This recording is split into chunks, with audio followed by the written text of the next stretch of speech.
இன்று தேசிய மருத்துவர்கள் தினம் கொண்டாடப்படும் நிலையில் மருத்துவர்களின் கோரிக்கைகளை அரசு நிறைவேற்றாமல் கிடப்பில் போட்டுள்ளதாக மருத்துவர்கள் வேதனை தெரிவித்துள்ளனர். இதுகுறித்து மருத்துவர் பெருமாள் பிள்ளையோடு நமது செய்தியாளர் தாமோதரன் நடத்திய கலந்துரையாடலை தற்போது பார்க்கலாம்.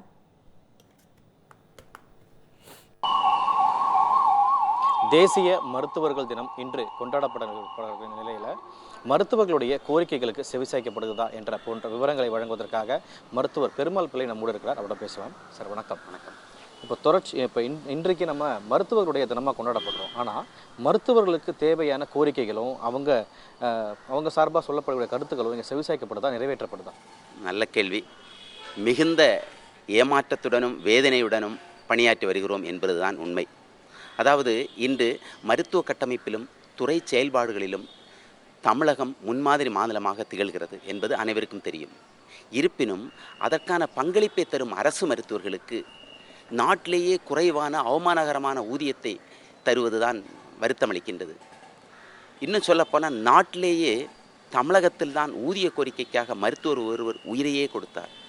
இருந்தபோதும் அரசாங்கத்தின் மனசாட்சியை தட்டி எழுப்ப முடியவில்லை.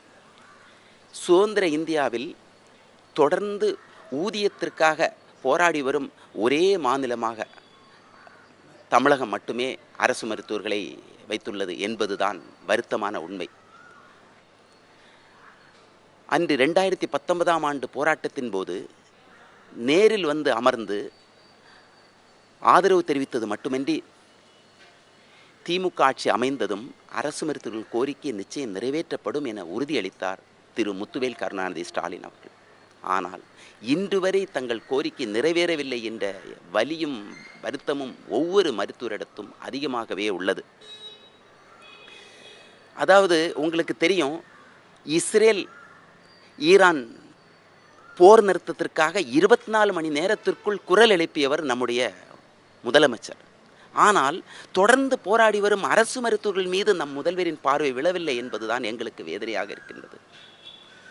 அதுவும் கொரோனா பேரிடரின் போது மக்கள் உயிரை காப்பாற்ற போராடி மாண்ட மருத்துவரின் குடும்பத்தை ஒரு அரசு வேலைக்காக 4 ஆண்டுகளாக கண்ணீர் விட வைப்பது எந்த வகையில் நியாயம்? உண்மையில் இந்த அரசுக்கு இதயமே இல்லையா என்ற கேள்விதான் ஒவ்வொரு மருத்துவரிடத்தும் எழுந்துள்ளது.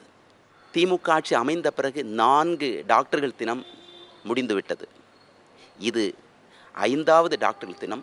இதை ஒரு கடைசி வாய்ப்பாக பயன்படுத்தி தமிழகத்தில் உள்ள அரசு மருத்துவர்களின் நீண்டகால கோரிக்கையான அரசாணை 354 படி 12 ஆண்டுகளில் ஊதியப்பட்டை 4 வழங்கப்படும். மேலும் கொரோனா பேரிடரில் பணியாற்றி உயிரிழந்த அரசு மருத்துவர் விவேகானந்தன் மனைவிக்கு அரசு வேலைக்கான ஆணையை முதல்வரின் கைகளால் டாக்டர் தினத்தன்று வழங்க வேண்டும் என்று மாண்புமிகு முதல் அவர்களை வேண்டி விரும்பி கேட்டுக்கொள்கின்றோம். இயற்கை பேரிடர், கொரோனா பேரிடர் போன்ற காலங்களில் தங்களது உயிரையும் கூட துச்சமென நினைத்து பணியாற்றிய மருத்துவருடைய கோரிக்கையை தற்போது வரை நிறைவேற்றாமல் இருப்பது வருத்தம் அளிப்பதாகவும், ஆனால் இனி வரக்கூடிய நாட்களிலாவது எங்களுடைய கோரிக்கையை மனதில் வைத்து நிறைவேற்ற வேண்டும் என்பதே இந்த மருத்துவர் தினத்தில் மருத்துவருடைய கோரிக்கையாக இருக்கிறது. தமிழ் ஜனம் செய்திகளுக்காக ஒளிப்பதிவாளர் பாலாவுடன் நான் தாமோதரன்.